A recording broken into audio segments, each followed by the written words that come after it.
पुणे जिल्ह्याची शान आणि खऱ्या अर्थानं बैलगाडा क्षेत्रामधील एक आपण धान्यवाद म्हणतो असा आपल्या सर्वांच्या आवडीचा चिमण्या आज आपल्या सर्वातून गेलेला आहे, काळाच्या पडद्याआड गेलेला आहे. खऱ्या अर्थानं सोबतीला शोभणारी तुझी साथ नाही, काय करू थांबला चूक माझी सांगना. आले देवाजीच्या मनात येते कोणाचे झाले ना.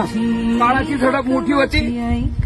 जवळजवळ 3, 3.5, 4 महिने चिमण्या ह्या आजाराला मध्ये तोंड देत होता. त्याला धनतेरस होती, सर्वांची दिवाळी गोड झाली. परंतु आपल्या सर्व बैलगाडा मालकांची एक मोठी दिवाळी म्हणून जे धन होतं ते काळाच्या पडद्याआड झालेलं आहे.